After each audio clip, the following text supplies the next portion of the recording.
छात्रों, आज हम आपकी पाठ्यपुस्तक में संकलित कविता बरसहि जलद का अध्ययन करेंगे। इस पद्य के रचनाकार कविकुल चूड़ामणि श्री गोस्वामी तुलसीदास जी हैं। छात्रों, यह कविता गोस्वामी तुलसीदास जी द्वारा रचित हिंदी साहित्य के अन्यतम ग्रंथ श्री रामचरितमानस के किष्किंधा कांड से ली गई है। यहाँ कांड से तात्पर्य भाग या अध्याय से है। श्री रामचरितमानस में कुल 7 कांड हैं, जिनके नाम हैं बालकांड, अयोध्या कांड, अरण्य कांड, किष्किंधा कांड, सुंदर कांड, लंका कांड और उत्तर कांड। सीता हरण के पश्चात श्री राम और लक्ष्मण उन्हें ढूंढते हुए आगे बढ़ते हैं। गिद्धराज जटायु भीलनी शबरी से मिलने के बाद वे वानर राज सुग्रीव से मिलते हैं। वानरराज सुग्रीव किष्किंधा पर्वत पर रहते थे। राम सुग्रीव मैत्री के पश्चात श्री राम की कृपा से सुग्रीव को उनका खोया हुआ राज्य प्राप्त होता है। हनुमान जी सीता जी का पता लगाकर आते हैं। तब तक वर्षा ऋतु आ जाती है। श्री राम और लक्ष्मण वहीं किष्किंधा पर्वत पर चतुर्मास बिताते हैं। किष्किंधा कांड के इस अंश में उसी वर्षा ऋतु का वर्णन है। यह पद्य दोहा चौपाई छंद में लिखा गया है। इस पद्य में वर्षा ऋतु के प्राकृतिक सौंदर्य का बड़ा ही मनोरम वर्णन किया गया है। इस पद्य की एक सबसे बड़ी विशेषता यह है कि इसकी प्रत्येक चौपाई या दोहे में कोई न कोई सीख या नैतिक शिक्षा अवश्य है। छात्रों, इस पद्य की बोली अवधी है। बोली अर्थात भाषा, अर्थात इसमें उस भाषा का प्रयोग किया गया है जो अधिकांश हिंदी भाषी क्षेत्रों में जन सामान्य द्वारा व्यवहार में लाई जाती है। छात्रों, एक बात यह भी है कि अवधी भाषा के कारण इस पद्य का प्रत्येक शब्द आप लोगों के लिए नया शब्द है।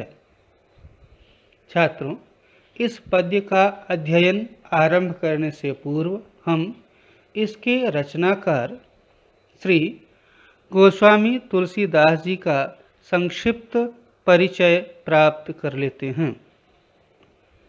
गोस्वामी तुलसीदास श्री राम के अनन्य भक्त थे। इनका जन्म सन 1511 में बांदा उत्तर प्रदेश में हुआ और देहावसान सन 1623 में वाराणसी उत्तर प्रदेश में हुआ। तुलसीदास एक प्रसिद्ध संत, कवि, विद्वान एवं चिंतक थे। संस्कृत का उच्च कोटि का ज्ञान होने के बावजूद इन्होंने लोगों की सहजता के लिए जनभाषा अवधी में अपनी रचनाओं को लिपिबद्ध किया। इन्होंने अवधी में अनेक कालजयी रचनाओं की रचना की है। कहा जाता है कि इन्हें साक्षात प्रभु श्री राम व हनुमान के दर्शन हुए थे। इनकी प्रमुख रचनाएं हैं श्री रामचरितमानस, कवितावली, विनय पत्रिका, गीतावली, दोहावली, हनुमान बाहुक, वरवय रामायण, जानकी मंगल आदि। छात्रों, अब हम इस पद्य के एक एक चौपाई और दोहे को पढ़कर उसका सरल अर्थ और भाव समझने का प्रयास करेंगे। पहले इसका शीर्षक हम देख लेते हैं। शीर्षक क्या है? वर्षहि जलद। जलद अर्थात जल देने वाले। हम सबको जल किसके द्वारा प्राप्त होता है? बादलों के द्वारा प्राप्त होता है। बादलों के द्वारा बरसाए गए जल से ही हम सबका जीवन चलता है। वही जल विविध प्राकृतिक जल स्रोतों में संचित रहता है, जिसका उपयोग हम करते हैं। तो आइए आगे हम इस कविता की चौपाइयाँ और दोहे पढ़कर इसका सरल अर्थ समझने का प्रयास करते हैं। पहली चौपाई है, घन घमंड नभ गर्जत घोरा, प्रियाहीन डरपत मन मोरा। घन, घन अर्थात बादल, घमंड अभिमान में भरे हुए, नभ मतलब आकाश, गर्जत गरज रहे हैं, घोरा अर्थात घोर गर्जना, प्रियाहीन, प्रिया अर्थात पत्नी, श्री राम की पत्नी जानकी माता सीता जी। प्रियाहीन, पत्नी के न होने से डरपत अर्थात डर रहा है, मन मोरा, मोरा मतलब मेरा। प्रस्तुत पद्य में श्री राम अपने अनुज लक्ष्मण से वर्षा ऋतु के आरंभ हो जाने पर अपने मनोभावों को व्यक्त करते हुए कहते हैं कि हे लक्ष्मण, आकाश में, नभ में बादल पूरे अभिमान से छा गए हैं और घोर गर्जना कर रहे हैं। उन बादलों की वह घोर गर्जना सुनकर प्रियाहीन अर्थात अर्धांगिनी या प्रिय पत्नी सीता के अभाव में मेरा मन डर जा रहा है, मुझे डर लग रहा है। दामिनी दमक रहहि घन माही। दामिनी अर्थात बिजली, बादलों में जो बिजली चमकती है उसे क्या कहा गया है? दामिनी।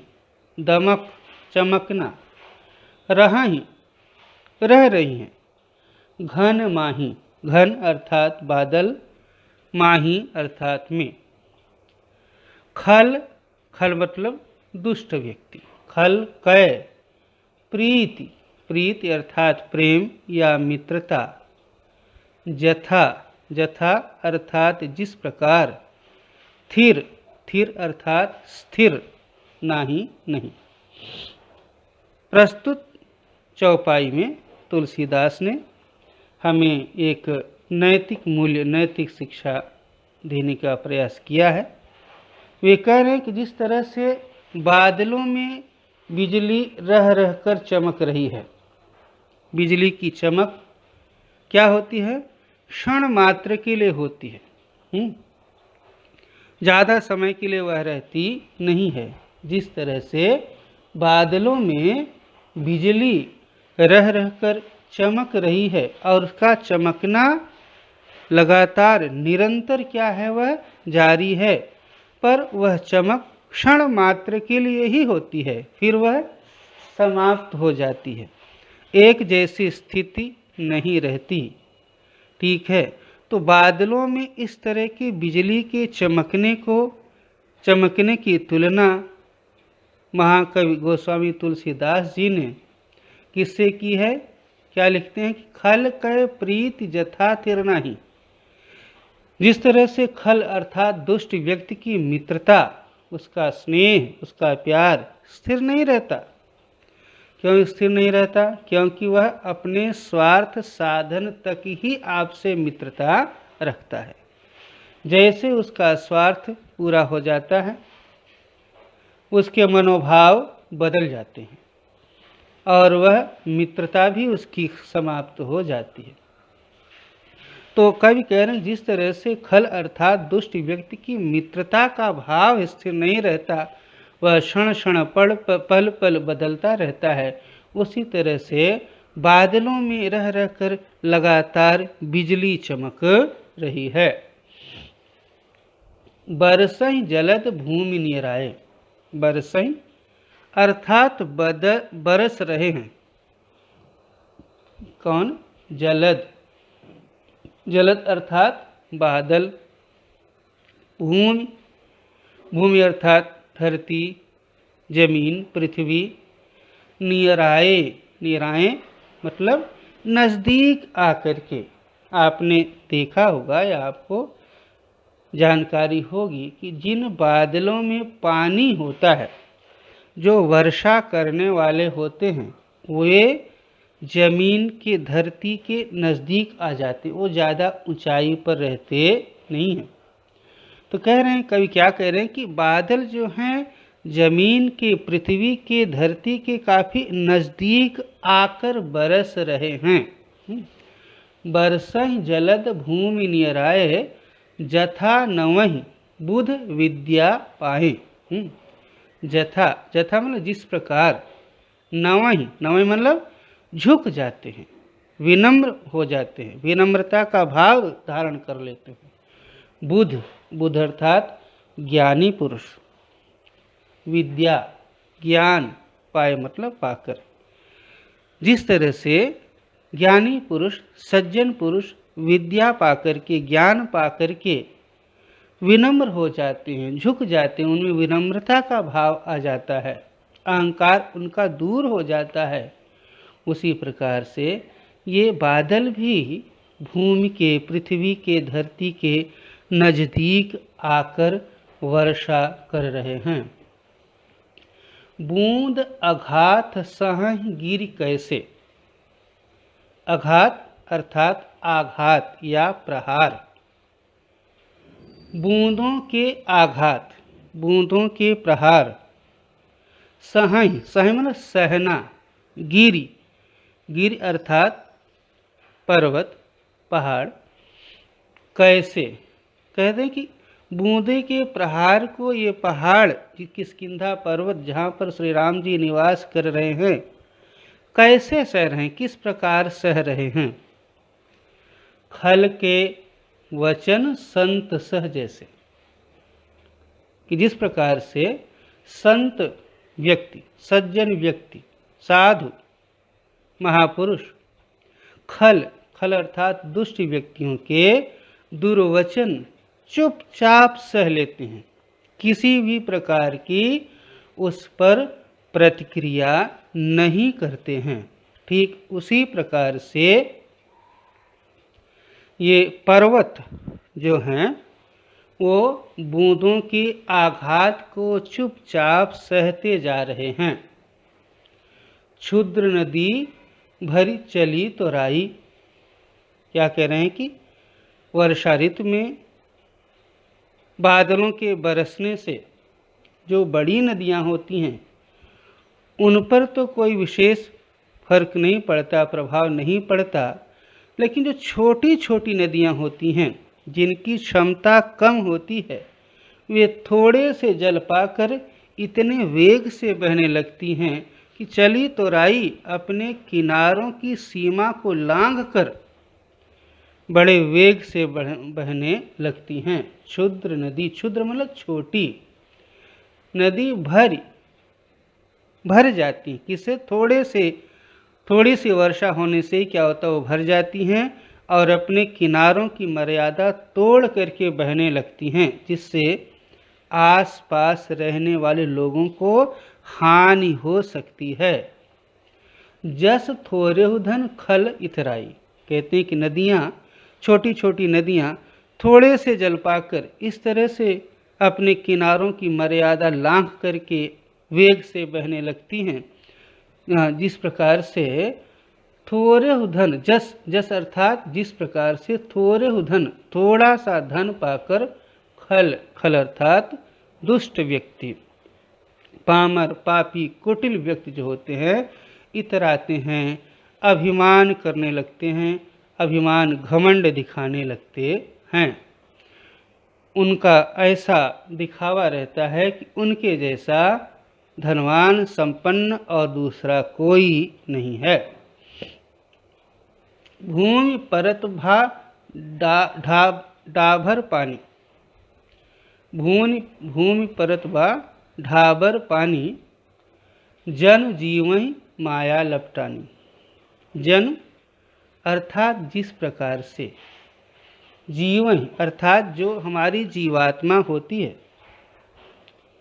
जीवात्मा तो वैसे परमात्मा का अंश है, उसमें किसी प्रकार का दोष नहीं होता है, लेकिन जन्म के बाद जब वह माया से लिपट जाती है, उसका संपर्क माया से हो जाता है, तो जीवात्मा मैली हो जाती है, अपनी पवित्रता खो देती है, उसमें दोष आ जाता है। जन्म मतलब जिस प्रकार से जीवात्मा माया से मिल करके लिपट करके दूषित हो जाती है, मैली हो जाती है, गंदी हो जाती है, उसी तरह से क्या कहा है, भूमि परतवा ढाबर पानी।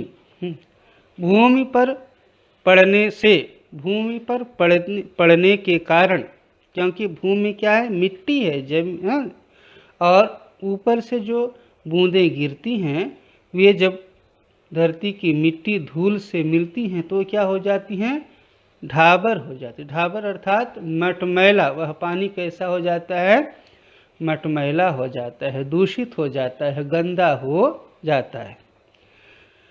बात कवि का तात्पर्य, कहने का तात्पर्य यह है कि जिस तरह से जीवात्मा माया से मिलकर दूषित हो जाती है, उसी तरह से बादलों से बरसने वाला स्वच्छ साफ शुद्ध पानी धरती पर पड़ करके यहाँ की मिट्टी से मिलकर मटमैला, गंदा, दूषित हो जाता है। सिमिट सिमिट जल भरहि तलावा, सिमिट सिमिट अर्थात सिमट करके, सिमटना अर्थात आसपास के क्षेत्रों का जल जो होता है वह इकट्ठा होकर के, एकत्र होकर के जल भरहि तलावा, तलावा अर्थात तालाब, आसपास के क्षेत्रों का जल तालाबों में इकट्ठा होने से, जिस तरह से तालाब धीरे धीरे क्या होते हैं, भर जाते हैं, जल राशि से संपन्न हो जाते हैं। जीमी, जी मतलब जिस प्रकार सद्गुण सज्जन पहियावा, जिस तरह से सज्जन जो होते हैं वे समाज से, आसपास से, मैत्री से, सत्संग से प्राप्त सद्गुणों को धीरे धीरे अपने आप में आत्मसात करके अपने आप को सद्गुणों से परिपूर्ण कर लेते हैं, भर जाते हैं। उसी तरह से आसपास के क्षेत्रों से का जल सिमट सिमट कर अर्थात धीरे धीरे एकत्रित होकर के तालाबों में भर जाता है। सरिता जल जलनिधि महु जाई, और क्या होता है, जो वर्षा का पानी होता है वह कैसे, उसकी गति कैसी है, पहले वह आसपास के क्षेत्रों में बरसता है, फिर छोटी छोटी नालियों और नालों के माध्यम से छोटी नदियों में जाता है, और छोटी नदियों से क्या हो जाता है, वह बड़ी नदियों में चला जाता है, और बड़ी नदियों से कहाँ जाता है, जलनिधि महु जाई, जलनिधि अर्थात समुद्र, सरिता अर्थात जल, नदियों का जल कहाँ जा रहा है? समुद्र में। मह मतलब में, जाई मतलब जाता है, जा रहा है। जलनिधि समुद्र। होहि अचल जीव जीव हरि पाई। जब तक आपको बताया कि जो वर्षा का जल होता है नालियों, नालों, छोटी नदियों से बड़ी नदियों तक पहुंचता है और बड़ी नदियों से वह समुद्र में पहुंचता है। जब तक वह जल समुद्र में नहीं पहुंच जाता है तब तक उसकी गति, उसका वेग रुकता नहीं है, वह निरंतर चलायमान रहता है, चंचल रहता है। ठीक उसी प्रकार से, जिस प्रकार से ओहि अचल जीव हरि पाई, जीव हरि पाई, कि जब तक जिस तरह से हमारा जीव जब तक हरि अर्थात ईश्वर परमात्मा के सानिध्य में नहीं पहुंच जाता तब तक कभी उसको चैन नहीं मिलता, शांति नहीं मिलती, अस्थिर रहता है, बेचैन रहता है। जब वह ईश्वर के सानिध्य में पहुंच जाता है तब जाकर के उसे शांति मिल जाती है, उसमें स्थैर्य आ जाता है। इसी प्रकार से नदियों का पानी भी जब तक समुद्र में नहीं पहुंच जाता तब तक उसमें स्थिरता आती नहीं, वह निरंतर गतिशील रहता हुआ, आगे बढ़ता हुआ अपने गंतव्य जलनिधि अर्थात समुद्र की ओर बढ़ता चला जाता है। आगे दोहा है, हरिति भूमि तृण संकुल, समुझ परहि नहीं पंथ,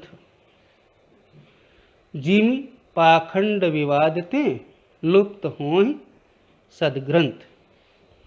क्या लिखा? हरित, हरित मतलब हरी भरी वर्षा ऋतु में सारी धरती क्या है? हरियाली से ढक गई है, आच्छादित हो गई है। भूमि अर्थात धरती, तृण, तृण मतलब छोटे बड़े घास फूस वनस्पतियां, इन्हें क्या कहा गया है? तृण। संकुल, संकुल मतलब समूह। हरित भूमि तृण संकुल, समुझ परहि नहीं पंथ। तो धरती पर बताया कि वर्षा ऋतु के आने पर इतनी ज़्यादा वनस्पतियाँ, घास फूस, छोटे बड़े पेड़ पौधे उग आए हैं कि पूरी धरती जो है आच्छादित हो गई, उनसे ढक गई है। इसलिए क्या हो रहा है? समुझ परहि नहीं पंथ, पंथ मतलब रास्ता, मार्ग, जो पगडंडियां हैं, रास्ते हैं, वे भी क्या हैं? उन हरे भरे तृणों से ढक गए हैं, रास्ते दिखाई नहीं दे रहे हैं। आगे हम जाना है तो किस रास्ते से कहाँ जाएं? ठीक उसी प्रकार से, जिस प्रकार क्या लिखा है? जीमी, जीमी मतलब जिस प्रकार पाखंड विवादते, पाखंडियों के विवाद से जो समाज में धर्म की गलत व्याख्या प्रस्तुत करते हैं उन्हें क्या कहते हैं? पाखंड। आज समाज से सच्चे धर्म का लोप हो गया है, पाखंडियों का ही बोलबाला है और वे अपने अपने तरह से धर्म की नई नई व्याख्याएं करते हैं। कहते हैं जिम पाखंड विवादते, जिस तरह से पाखंडियों के विवाद से लुप्त हों सदग्रंथ, लुप्त मतलब गायब हो जाना, सदग्रंथ, सदग्रंथ अर्थात जो अच्छे ग्रंथ हैं वे गायब हो गए, दिखाई नहीं देते। सच्चा धर्म क्या है? सच्ची सीख क्या है? सच्चा मर्म क्या है? हमारे लिए क्या उपयोगी है? मानव जाति के सुख शांति के लिए कौन सा धर्म, कौन सा पंथ स्वीकार करना है? आज यह बहुत ही मुश्किल हो गया है, क्योंकि पाखंडियों ने धर्म की भ्रामक व्याख्याएं करके धर्म का इस सही स्वरूप को ही गायब कर दिया है। ठीक उसी प्रकार से कह रहे हैं कि धरती पर वर्षा ऋतु में इतने तृण, इतनी घासें, लताएं, पेड़ पौधे उगाए हैं कि उनसे रास्ते मार्ग जो हैं वो आच्छादित हो गए हैं, ढक गए हैं। रास्ते कहीं दिखाई नहीं पड़ते कि हम किस रास्ते से, किस मार्ग से आगे जाएं। तो छात्रों, इस वीडियो में इतना ही। इस पद्य का शेष भाग हम अगले वीडियो में करेंगे। धन्यवाद।